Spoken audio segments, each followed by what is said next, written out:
This podcast is brought to you by Progressive Insurance. Do you ever think about switching insurance companies to see if you could save some cash? Progressive makes it easy to see if you could save when you bundle your home and auto policies. Try it at Progressive.com. Progressive Casualty Insurance Company and Affiliates. Potential savings will vary. Not available in all states. Why does the United States pay higher drug prices than other countries? Because America's the only country in the world where 340B hospitals mark up drug prices and PBM middlemen charge billions in hidden fees. Meanwhile, Americans subsidize the research and development for new cures. Other countries benefit, but don't pay their fair share. Crack down on the middlemen. End the free riding. Lower drug prices. Go to balancethescales.org to learn more. Paid for by Pharma.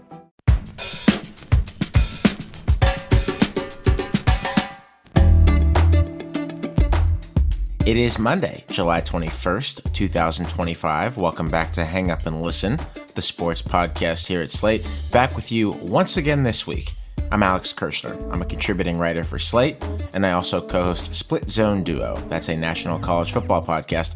Fun show for you this week. We're going to talk about the astonishingly routine dominance of Scottie Scheffler, winner of the Open Championship this week, and how Scheffler, clearly now, by far, easily the best player since Tiger Woods, stands athwart a generation that's trying to put a fresh coat of paint on golf. Scottie really is not.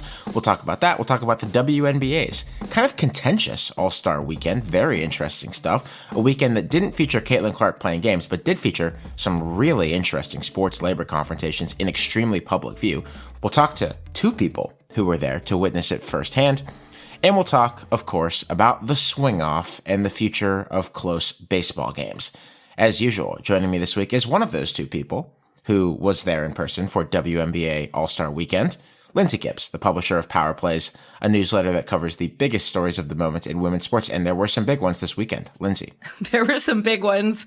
There was lots of activity in Indy. I am a little worse for wear, but motivated and solidarity filled.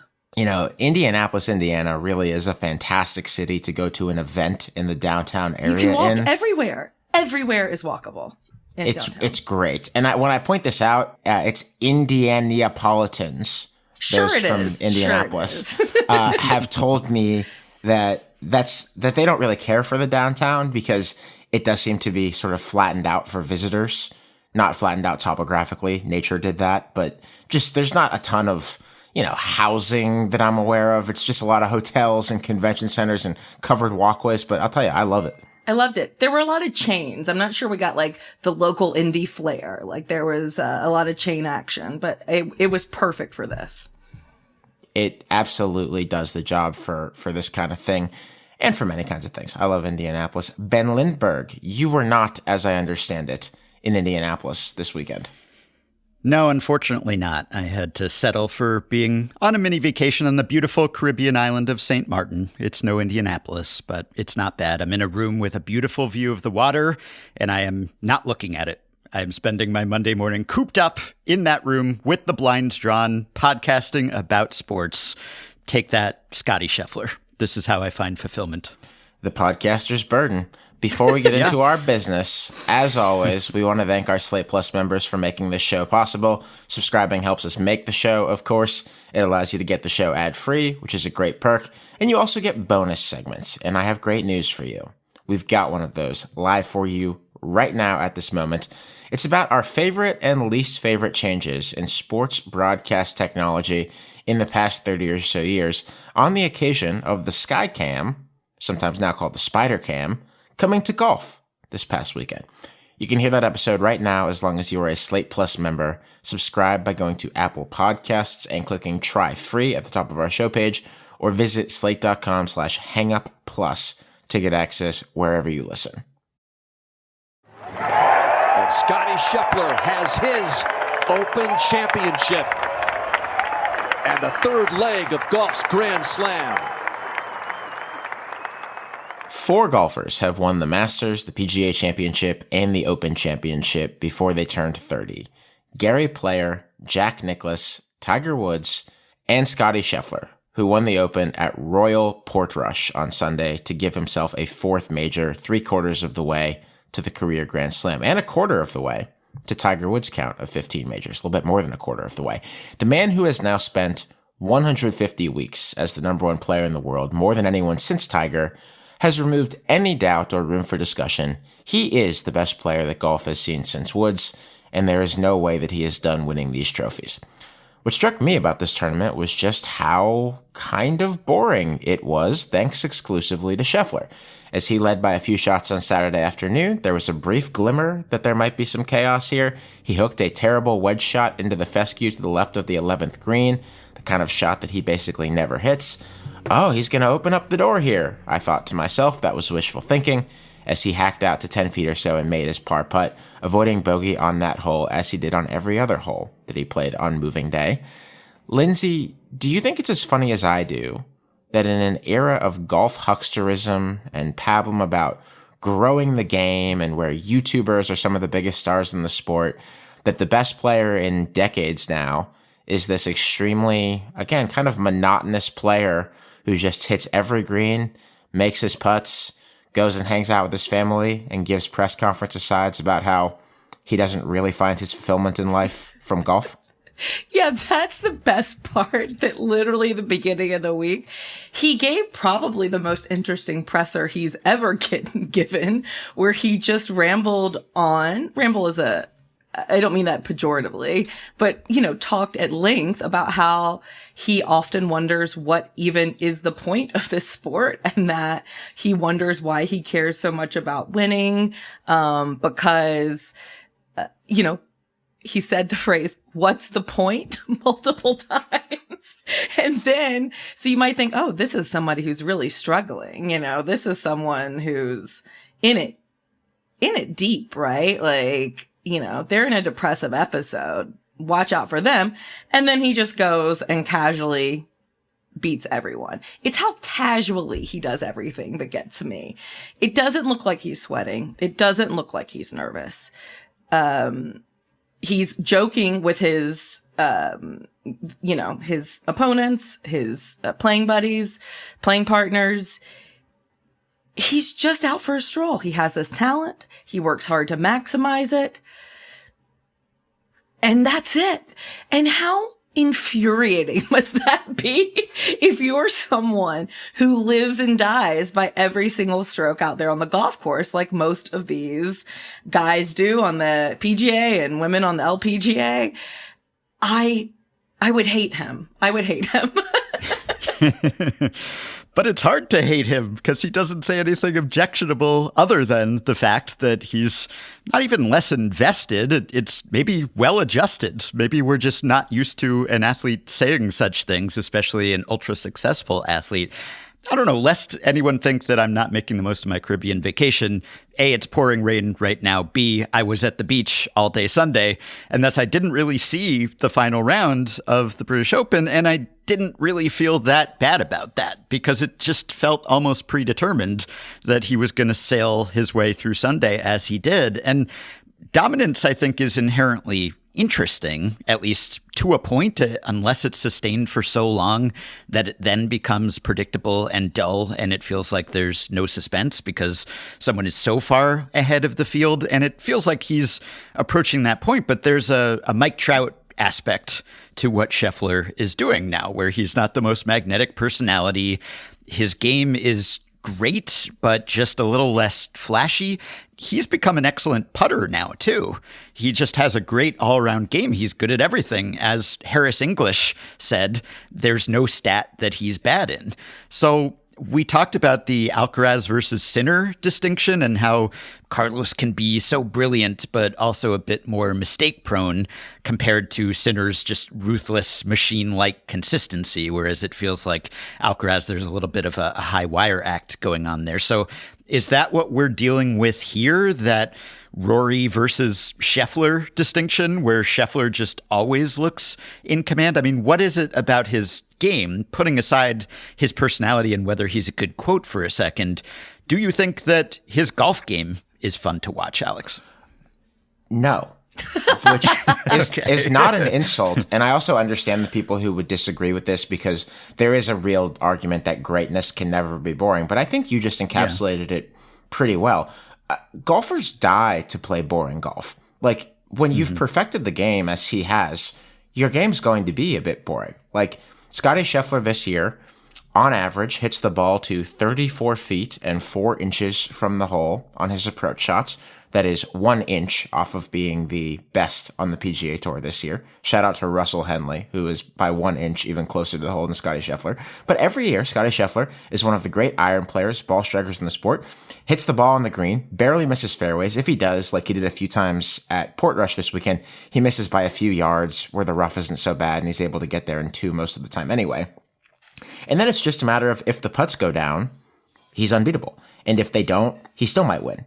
And that's really what we're talking about pretty much week in and week out. And I think it's interesting. I was going through this thought exercise the other day. If I asked either of you to name the best shot that you've ever seen Scottie Scheffler hit, you'd have to think for a little while before you came to an answer.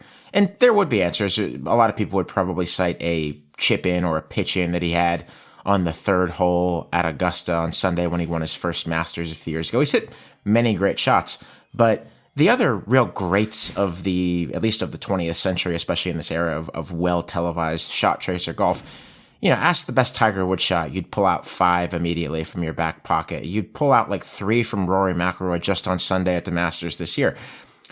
But Scottie Scheffler's different than that because Scottie Scheffler's just so regular, so consistent. He's so rarely in trouble. And he also exists in a time when everybody hits the ball far off the tee that, no, there's nothing like exceptional about watching him, but there is something exceptional, Lindsay, about looking at the scorecard and seeing what he does every week. Yeah, and I think golf is at its most entertaining when it comes with a side of angst. Some people would say sports in general, are. I certainly love angst and drama. And the thing is, if you were just hitting the ball onto the fairway and then hitting it on the green and then putting it in, there is not a lot of angst involved in that. And most of the golf shots that we really remember are miraculous in some ways, right? There's a save element to it. There's a danger element to it, right? Oh my gosh, this could easily be a double bogey, but they got out of this, deep rough and, hit it to it and saved par, hit it close to the hole and saved par. And so if you're never getting in danger, then you're missing, there's part of the equation that we normies use to kind of evaluate exciting golf.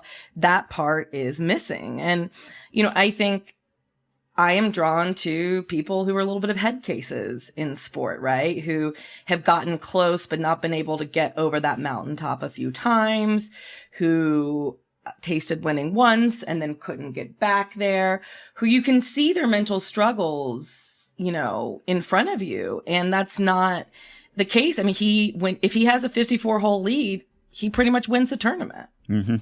And Tiger had it all. That's why he became such a mainstream celebrity. It wasn't just his historic dominance, so that was a big part of it. It wasn't just the golf game that he outdrove everyone and really kind of remade the tour, reshaped holes and courses. But it was everything else. It was his ethnicity. It was his background. It was the representation aspect. It was the fist pumps, the very visible celebrations. It was the wearing red on Sundays. He had all of these aspects that made him a story, and Scheffler doesn't have that so much.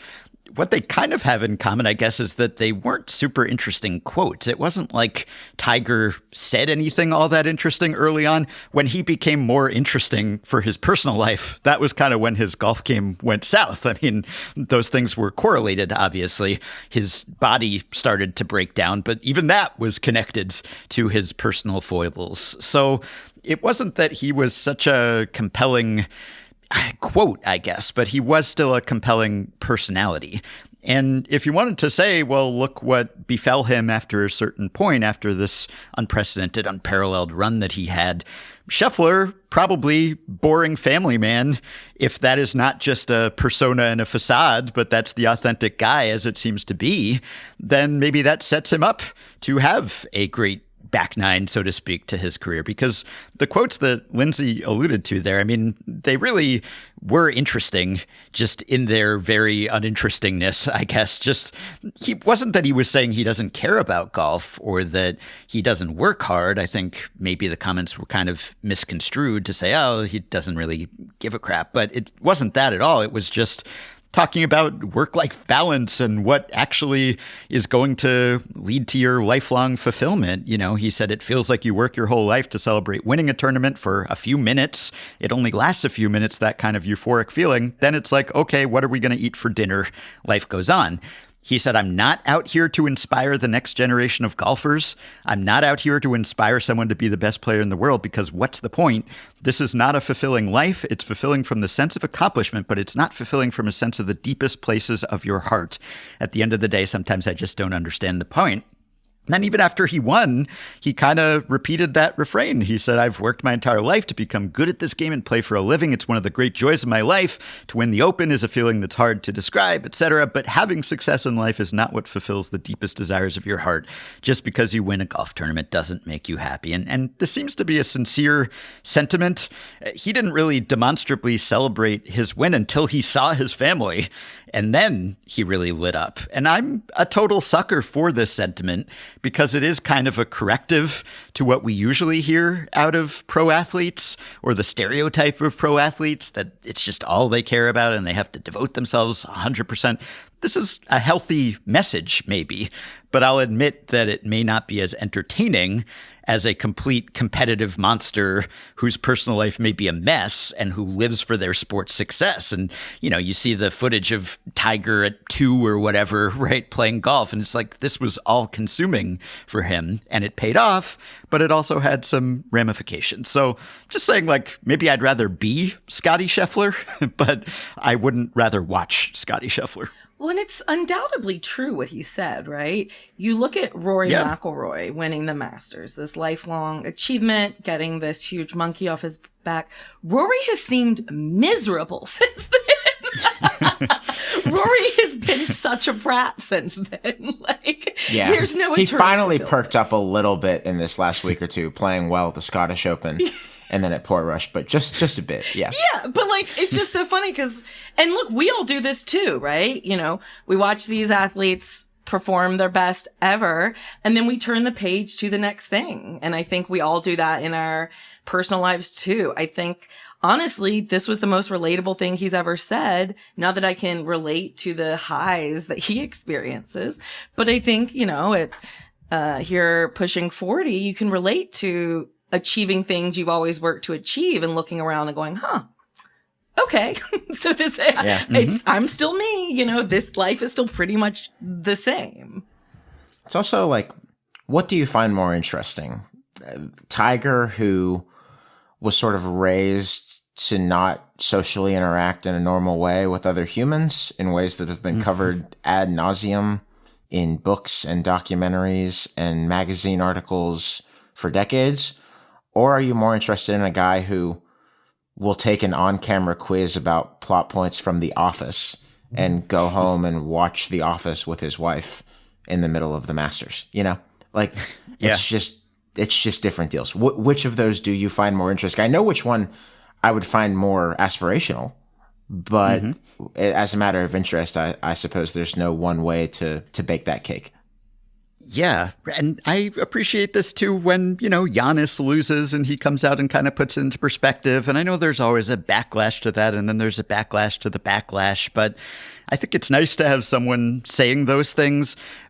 We wanted to talk about Jordan Spieth for a second, right? I wanted to throw that to you, Alex, because Spieth, he talked about Scheffler as well, and his quote was, he doesn't care to be a superstar. He's not transcending the game like Tiger did. He's not bringing it to a non-golf audience necessarily. He doesn't want to go do the stuff that a lot of us go do corporately, anything like that. He just wants to get away from the game and separate the two, because I know that he felt it was too much, that he was taking it with him. I think it's more so the difference in personality from any other superstar that you've seen in the modern era, and maybe in any sport. I don't think anybody is like him.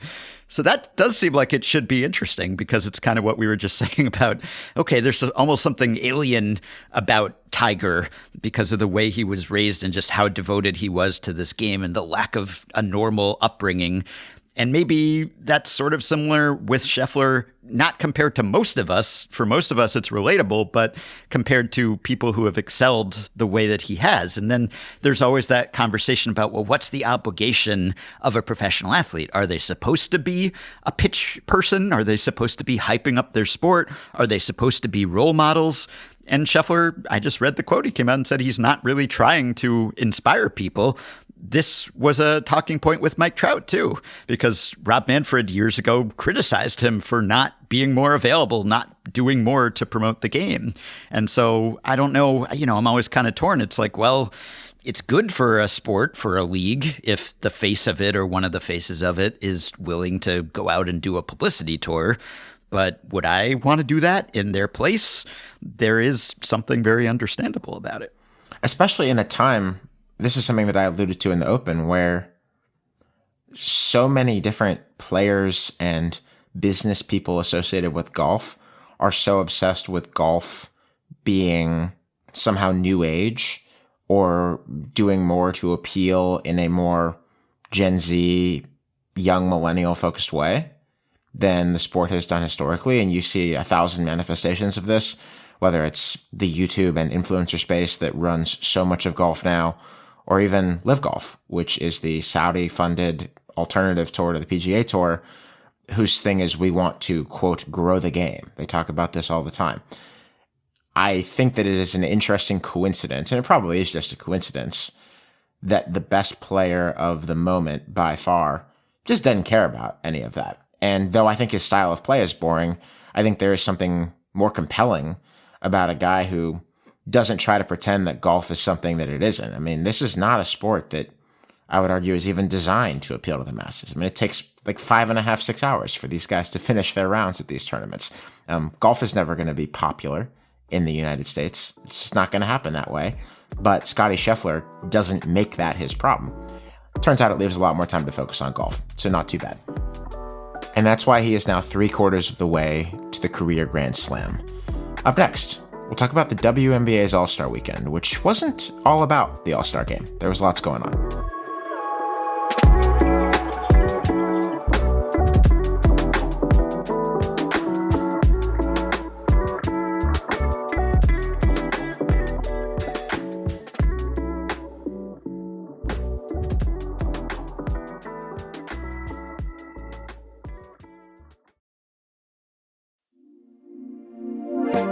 This podcast is brought to you by Progressive Insurance.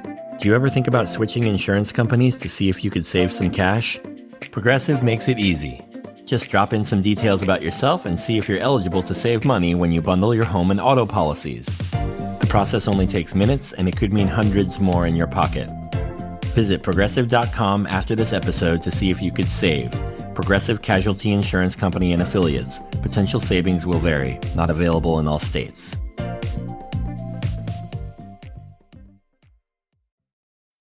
The spirit of innovation is deeply ingrained in America, and Google is helping Americans innovate in ways both big and small.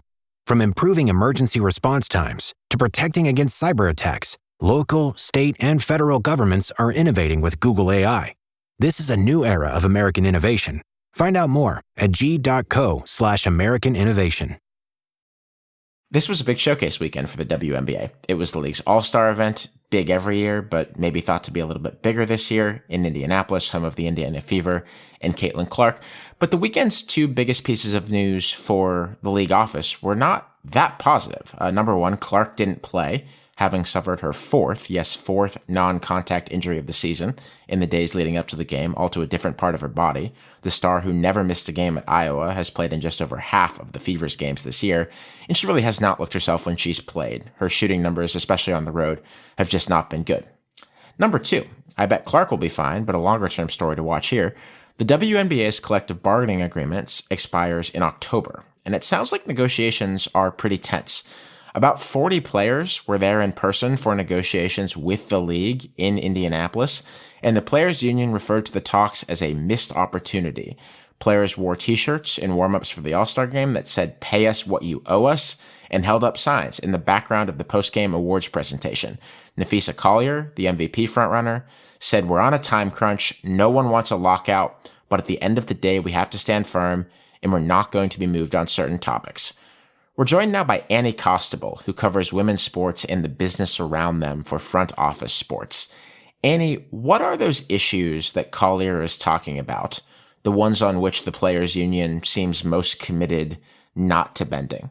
The two biggest topics that the WNBPA is not going to bend on is revenue sharing and increased salaries, which obviously we know those two go hand in hand. But where the salaries are at now, with the Supermax being, I believe, I don't have the numbers in front of me, but I believe under $250,000 a year, they want to see that baseline increase, but they also want to see their ability to get a piece of the WNBA's revenue increase as the league does. And so one of the things that the league and the PA, based on the union, what the union has said, they remain at odds about is that revenue sharing being a fixed number. Now we know from Kathy's press conference, she said that's inaccurate.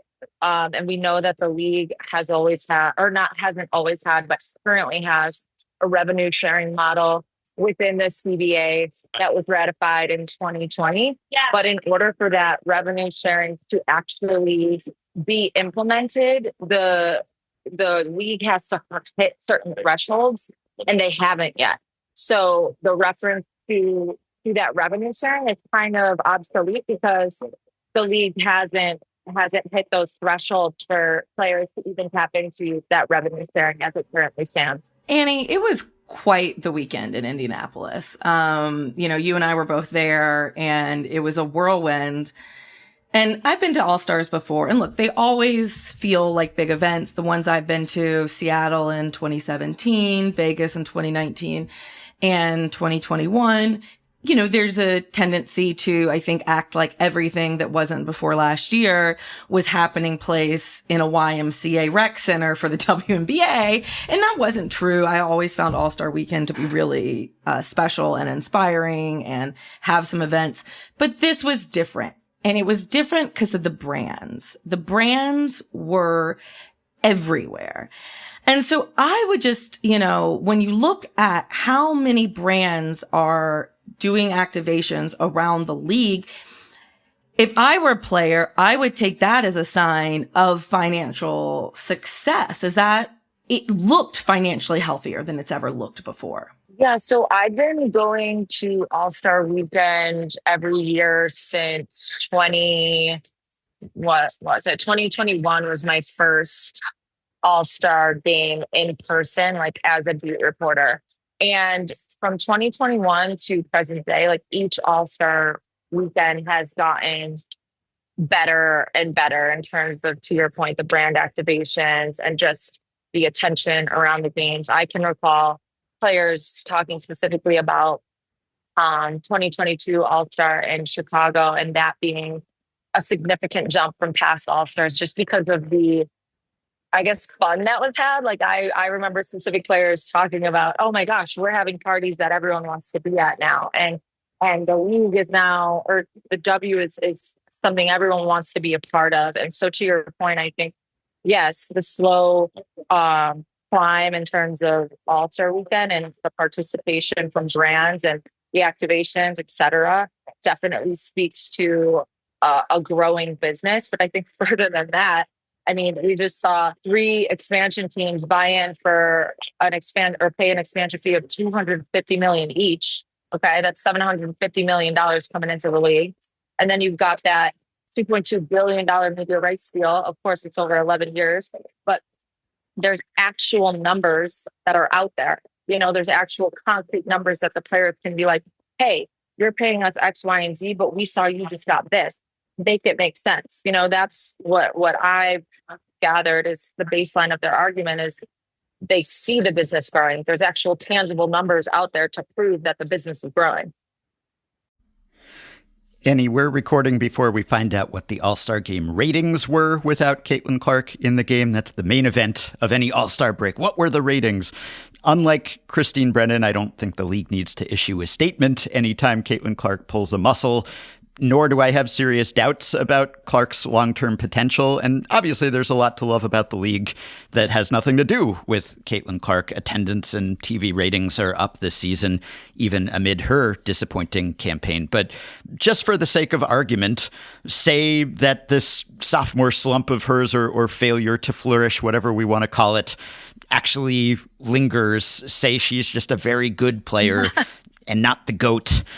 Does this affect the long-term outlook of the league in a way that could actually influence these CBA negotiations? I mean, is the Caitlin Clark sensation, whether she maintains that sensation status, is that something that's actually going to hang over these negotiations, or is that not really a serious concern at this stage? No, I mean, sorry, I didn't mean to laugh mid-question, but no, absolutely not. I mean, we've got Paige Beckers, we've got Angel Reese, we've got a class full of young stars that are also bringing attention to this league. And of course, the numbers, you can't argue facts. The facts are that games Caitlin Clark are in have done exponentially better than ones that she's not in. That's, again, there are numbers that prove that as fact. You can't argue that.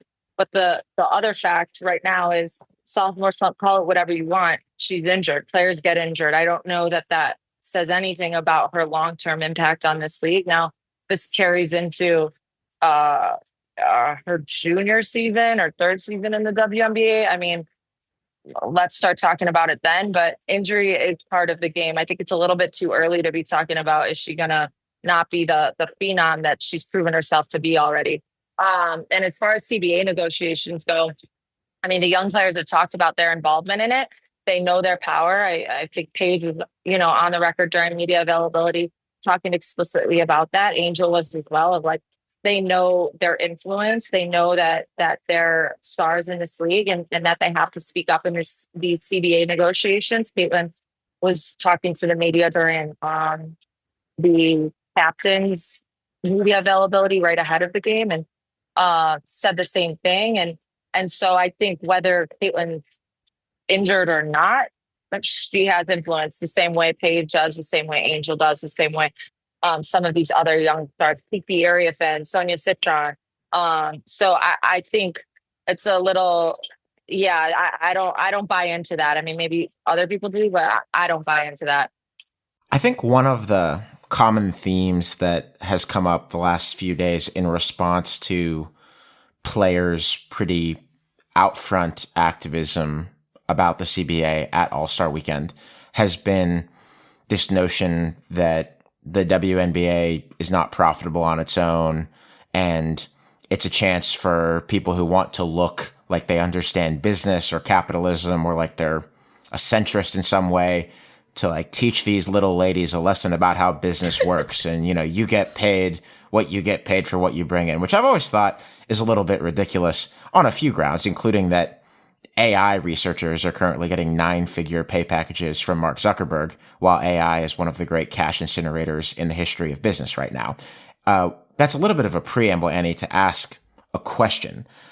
To what extent does the WNBA's ownership group, Commissioner Kathy Engelbert, think they have a winning hand on the grounds that they can threaten, the league might die if we pay players too much. Like, we're not making money. We need shared sacrifice in players. Versus how strong do you think the player's hand is, given all of the marketing activations that Lindsay just mentioned and the pretty coherent growth narrative that you could be telling about the W right now? Yeah, I think the players are winning in the realm of public opinion, which I do think is important in negotiations, especially I think when you're talking about women's sports. And I think unless the W comes out, whether on the record or by means of background conversations they have with media members, or, there are ways that these bits of news information get out there. Lindsay knows. So it's like, if the league puts out the actual numbers where things stand now, I think that would emphasize that point more of, if we don't play a season, it could be a huge detriment to the league. But right now, that narrative, even about the league not being profitable, is becoming less and less valid, again, because We saw the expansion fee numbers. We saw the media rights deal. And so while we don't, at least I haven't seen them, the numbers on where the league stands financially now, again, we could use these points of reference to infer that the league is in a more stable place than it's ever been. And it's only going to become more stable because why would all of these NBA owners be so desperate to get into this league right now, right?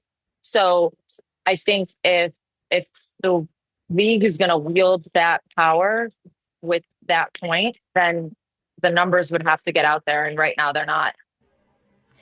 Annie, at the beginning of this weekend, when we were at Media Day and the players were talking about the missed opportunity of this bargaining session, I felt a real sadness because it just felt like this should be such a big weekend for the league as a whole. And now is this just going to overshadow this? Like what a loss. But ultimately, I left thinking that this might have been the best thing to ever happen for the players because of the way it seemed to bring them together and because of the way they used their platform and the spotlight that was on them this weekend. Now you could argue, a lot of people are saying pay us what you owe us is the wrong terminology. Those people are in bad faith and probably would just, would like the little ladies to be quiet, please, and be grateful. But what did you think about the way the players leveraged this opportunity this weekend? It might not have been an ideal situation, but maybe they came out on top overall. Yeah, I actually felt the opposite. I was not sad at all about the CBA negotiations taking center stage or taking away from what otherwise is like a fun, entertaining weekend. I think if you look at the history of CBA negotiations in any league, this is actually something that's really bothered me about the way that the stories have been told about CBA negotiations in the W. If a league is in a year where it's negotiating a contract, right? It's on every talk show. It's every headline. It's literally the story of the season. Well, this year, for sure, there's been stories written and shared about the CBA negotiations. But leading up to that Thursday meeting, I mean, it was few and far between that you saw stories setting up the importance of All-Star Weekend.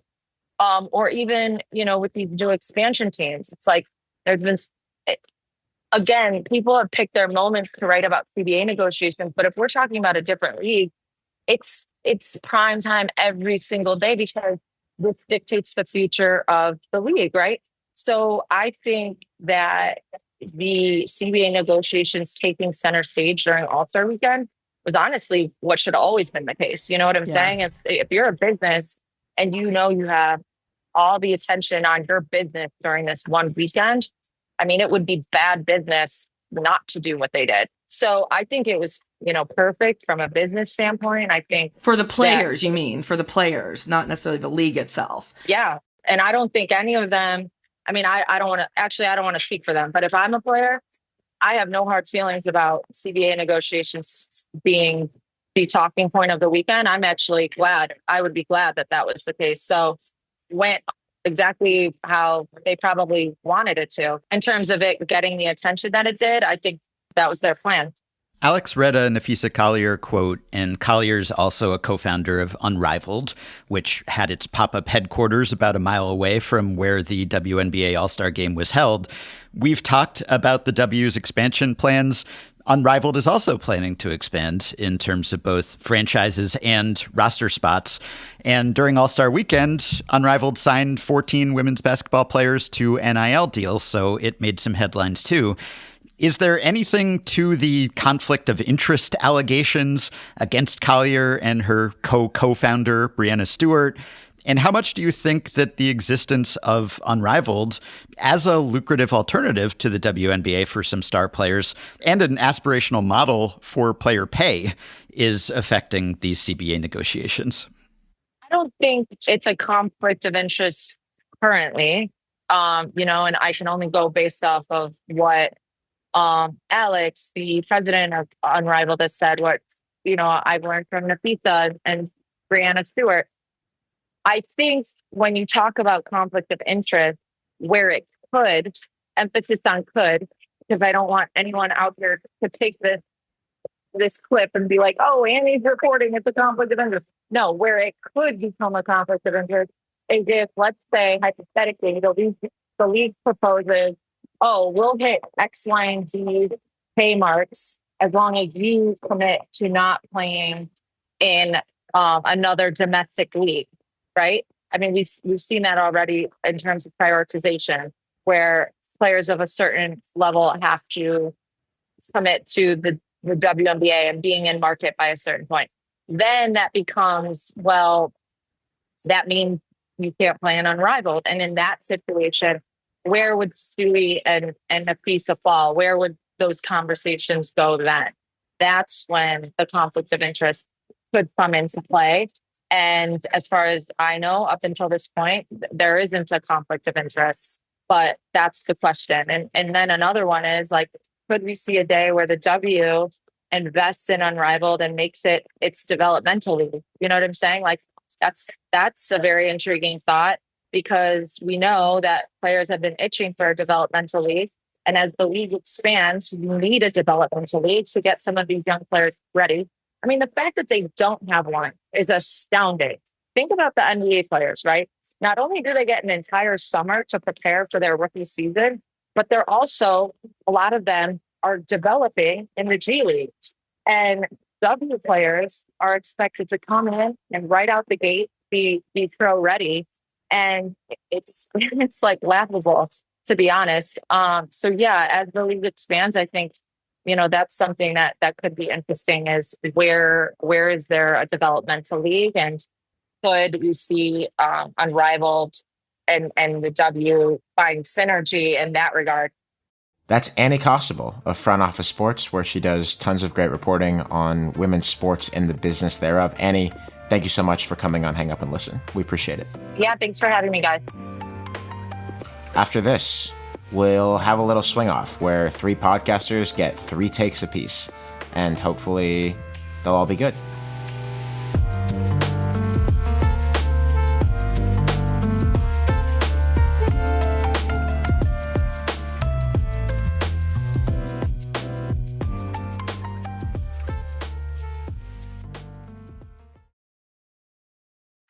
At Sierra, you'll always find apparel, footwear, and gear for 20 to 60% less than department and specialty store prices. But right now, it's clearance time, so you can save even more on everything you need to get active and outside. Visit your local Sierra store today.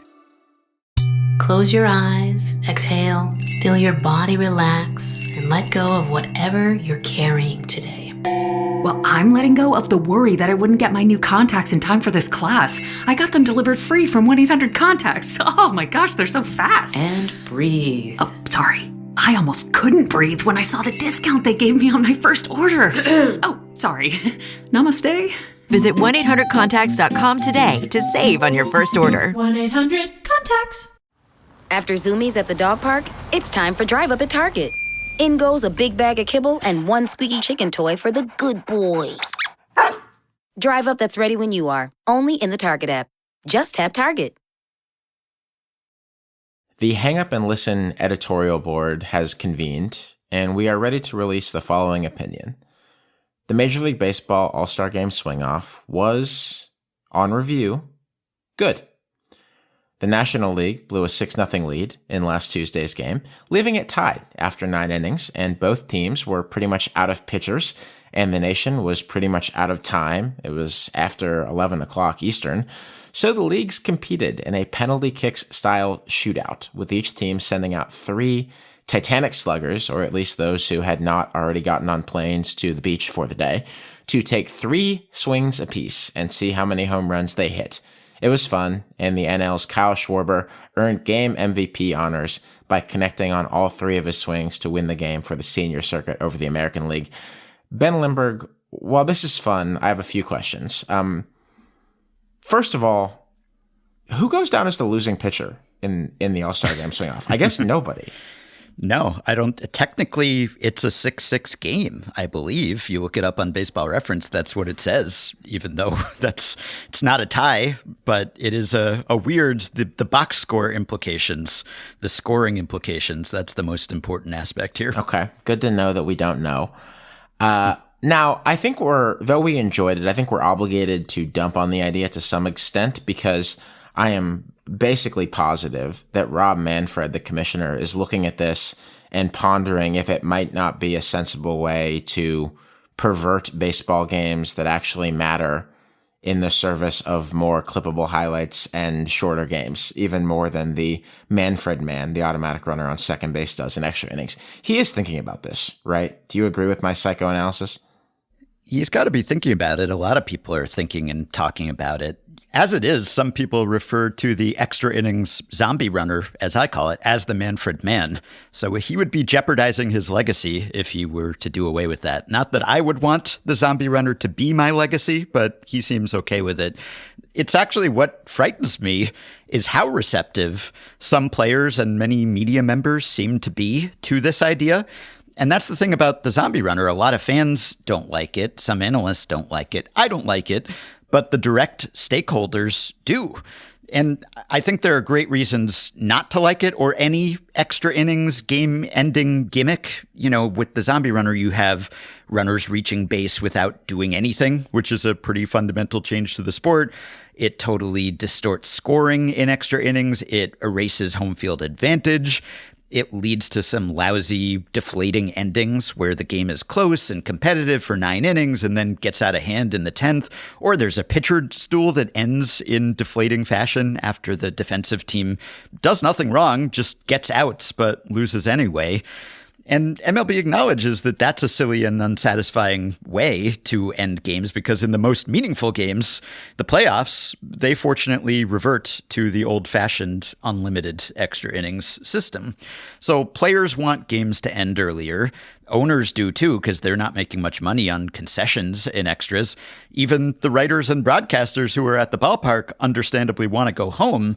So there's no constituency that has a say in this situation that really wants to do away with it, or stands athwart the extras and says no swing off.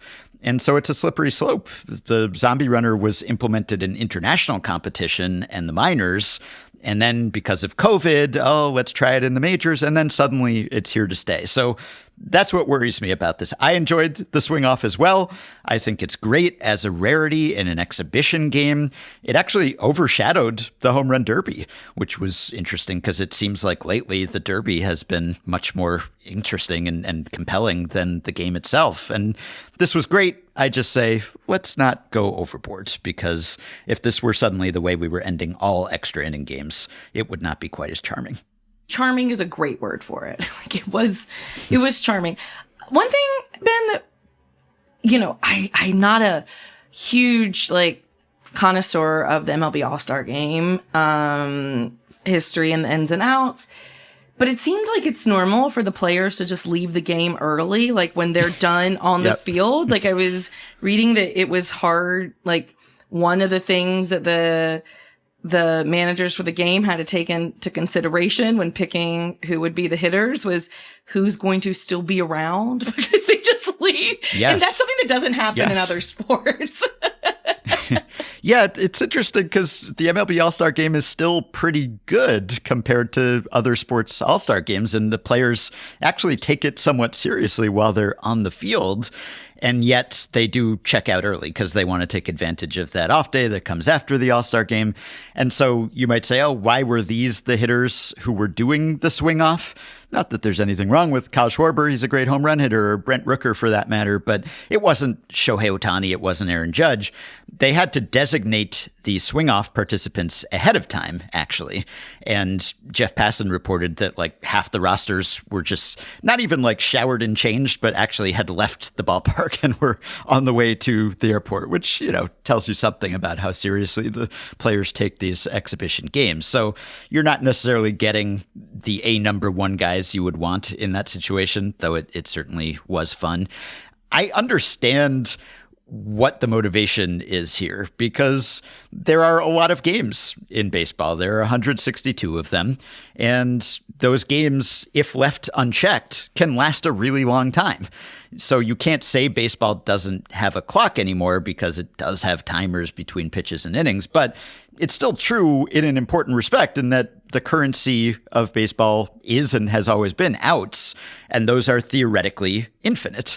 And unfortunately, pitchers are conditioned to throw as hard as possible for a short time. So even with 13 of them on a roster, teams run out because they're not budgeting for extra innings. And so it can kind of just derail your week and really wear out your pitching staff. I understand all those things.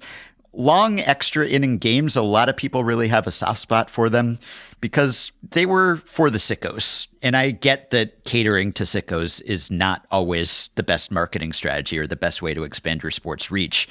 If you're going to go to a game, especially on a weeknight, you want to know roughly how long it'll last. And so I do understand the predictability desire. And yet, if you grew up with long extra inning games and you went to one or you stayed tuned to watch the end of one, you will remember that forever.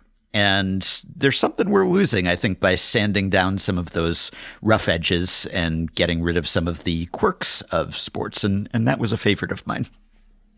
It was a favorite of mine too, but also I think I might be over nostalgizing it a little bit. Like it was, I think I liked the idea of it.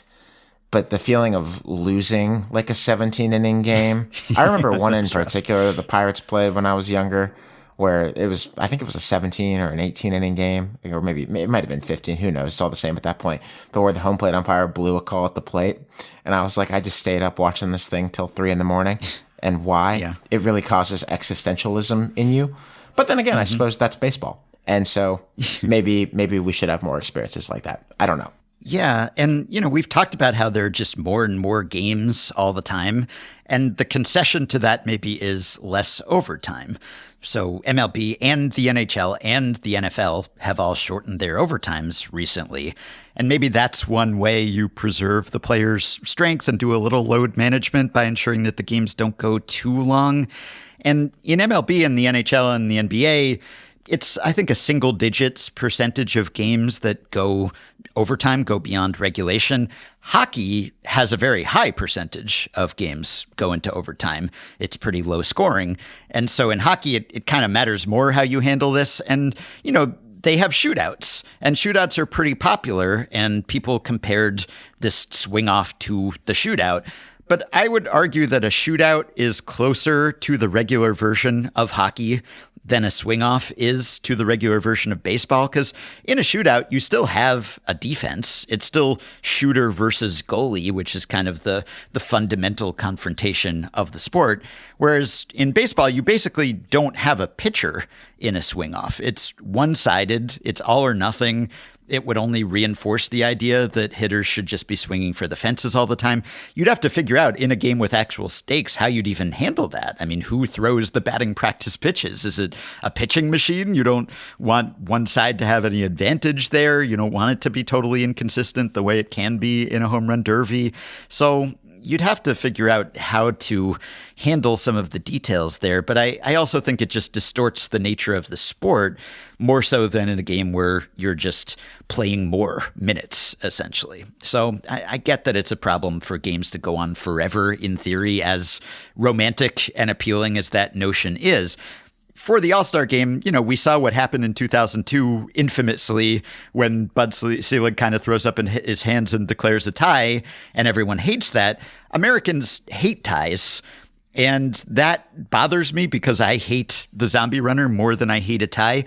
In Japan, baseball games end in ties after 12 innings, and people don't seem to mind. That's just the way it works. And, that's the way it works in some North American sports. And you could have a point system like in hockey. Like, you could figure out ways to do that. And I would be fine with that. I'd be fine with either having some sort of zombie runner situation if we must, but pushing it back so it doesn't start in the 10th. Maybe it starts in the 11th or the 12th, kind of a compromise. or just end in ties. I know that no one's ever going to be persuaded to do that, but I would find that much more satisfying. It's just, the swing-off, it's just too little like real baseball, I think. And if we suddenly had this, in almost a tenth of games, I think that the thrill would wear off quite quickly. That's fair. But I just feel like I need to give a shout out to the best part of All-Star Weekend for me, which was the big dumper and all the talk about the big dumper. Yes. And, of course, this is Cal Raleigh, who won the home run derby, first catcher to do so. And I just want to quote friend of the show, Louisa Thomas, who, because he won the home run derby, was able to write this intro lead in the New Yorker. Quote, Thomas, consider the big dumper, scruffy, ruddy, built like a truck, large mitts for hands, and a legendary derriere, a seat that assists in hours of squatting, a professional occupation, and in hitting bodacious home runs. Rarely has a catcher garnered as much attention as Cal Raleigh of the Seattle Mariners and of the eponymous Big Butt. He deserves even more. Coming into the backside of the season, Raleigh is giving one of the most astounding all-around performances of all time. What a moment for that to be a lead in the New Yorker.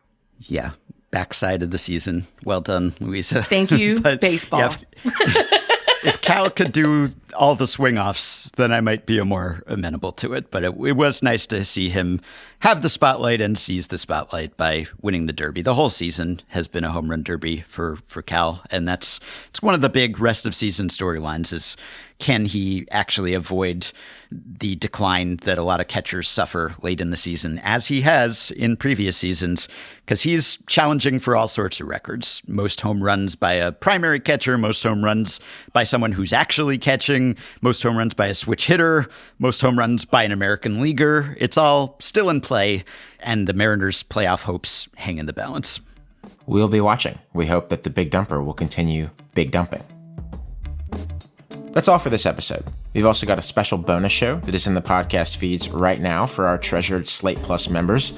It's about our favorite and least favorite changes in sports broadcast technology in the past 30 or so years on the occasion of the Skycam coming to the Open Championship this weekend.